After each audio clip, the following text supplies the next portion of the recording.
What's up guys? It's been a while since I picked up the GoPro. I've been putting miles on the Supra, trying to get the trans all broke in. She's looking good. Running good, driving good, feeling good. Steering's working phenomenal. So what I'm doing today is I'm gonna start taking apart the front cover again because there's still an oil leak in there. I kind of figured there would be. I know it's not the VVT gear anymore, but I figured cam seals were probably leaking. But I didn't want to change them out if they weren't leaking and then cause a leak. So after driving around, you could tell there's some oil around the cracks and running down the bottom and stuff. So I'm gonna pull all the covers, figure out where the oil leak's coming from, which is probably the cam seals. I have the new seals, just didn't put them in when it was apart in case I didn't need to. But yeah, let me get this thing turned around and up in the air and we'll start messing with it.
Alright, I'll show you guys a little bit of what I'm seeing as far as leakage. You can see it's all just coming out from behind the timing cover here and running down the oil pan, coming out the sides of the cover a little bit, pretty much like it was before, just not as bad. So I cleaned out a bucket.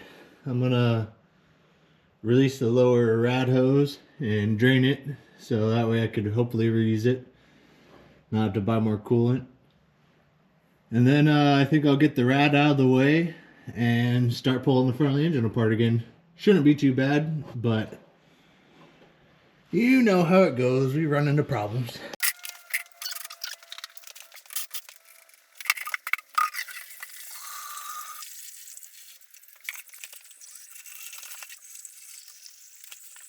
Of course I made a mess. If anyone's working with coolant and they don't make a mess, they're lying.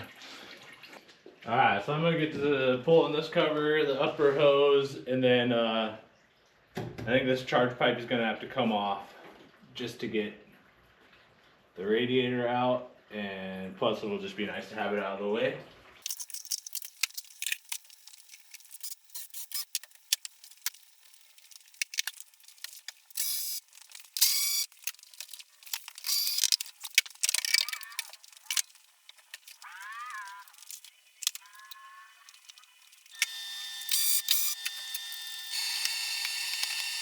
Alright, now that the radiator's out of the way, there's a ton of room.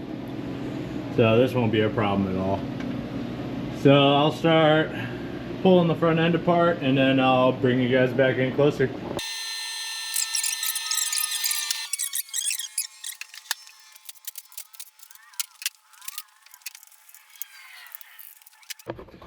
Alright, so now we can see it's definitely not coming from the VVT gear. It's nice and dry there, but the plate behind it is definitely wet.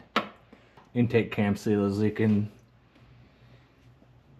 Hopefully it's not the front crank seal. That's new and it's got the oil pump to, you know, try and eliminate pushing that seal out, but we'll find out. Whatever's wrong with it, we'll get it fixed, you know?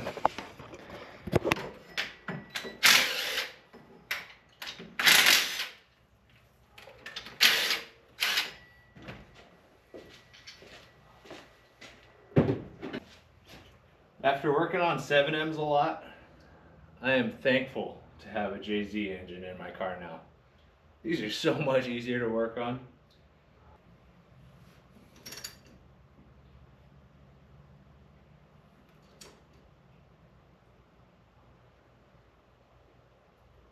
Alright, we are TDC. I'm gonna need air to take that thing off.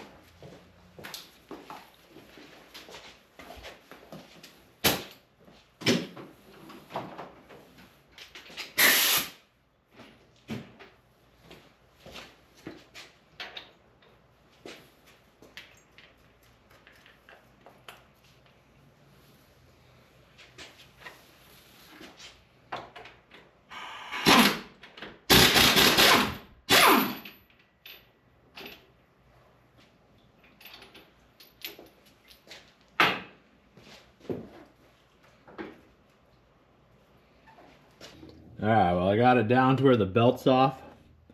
The crank seal looks good. If you guys can see, there's a puddle of oil down below it, but the crank seal isn't pushed out and it doesn't appear to be leaking from there. You can see there's some drippage coming from this plate, suggesting that the leak is farther up. Of course, it could be slinging around the belt, but over here would be wet too. And that's the direction it goes. So I don't think the leak is coming from below. I think it's coming from over here. So now we get to get the cam gears off and then get the plate off and change some seals. Alright, if you guys don't know the bolt and washer trick, this comes in handy. So you don't have to take your valve covers off to hold your cams. You put a couple washers in with a bolt to hold the cam gears still. I just loosened up that Allen head, but it'll just make it so your cams can't spin. I'm gonna need 2 hands for that, but then you can break those free, no problem.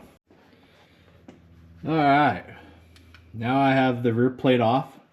You can see there is oil behind the plate, so that really does tell me that it was this seal in particular, because this one's completely dry. Of course, this one gets wet. Oh, I don't know if I was pointing it at the right spot. But yeah, so it was all oily behind the plate. And then this one obviously got wet because the gear actually sits against this seal. That's what seals that. But this seal is bone dry. I feel good about that. But I do think this was the cause of the leak right here. It would make sense for where all the wetness is coming from, what side it's on. So let's change out some cam seals. Alright, of course, I had to find where I put the cam seals. But I got original Toyota cam seals, and then the seal for the VVT cap. And bought those right from Night Run Garage. Those guys are awesome. They have basically everything you need seal-wise for Toyotas. And they're super easy to deal with, give you stickers and nice handwritten notes, and love getting Toyota OEM parts, you know? Yeah, this seal is cooked. I don't know if you guys can hear. This is like hard plastic. So I'm quite confident now that I'll be able to fix this leak with the new seal. Alright, the seal extraction and install went very well. Everything's all happy now. The exhaust cam seal is obviously super hardened as well. So new seals went in, nice and easy. I am a little bit concerned. I should have thought about it. On the back side of this, where the intake seal actually goes, there's a little bit of a seal groove on the inside of this. But I don't know. I know this seal is way more pliable than the old hardened one that was in there. So I'm sure it'll seal better, but Kind of wish I got a new gear, but I ain't gonna wait for a new one. I'm just gonna throw it on. If it leaks, I'll fix it again some other time. That's just the way it goes. But now I'm just gonna put everything back together the way I took it apart, and it should be good to go. All right, so I got my timing marks lined up, and my crank pulley bolt just installed right now.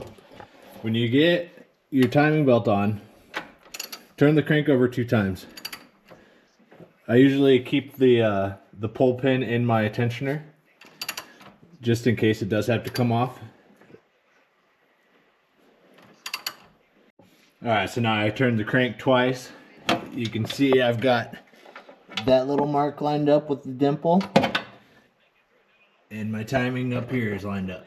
So now I can just go ahead and pull the pin for the tensioner, and we're all tensioned and timed, ready to go.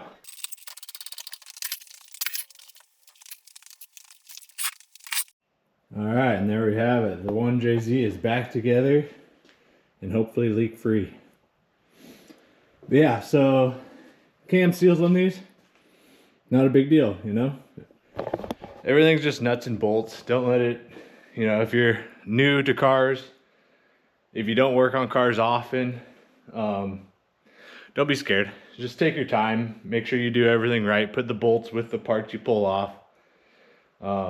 There's videos and stuff out there. There's resources to find all the torque specs and everything. So yeah, that's how you do cam seals on a 1jz VVT-i. Pretty easy.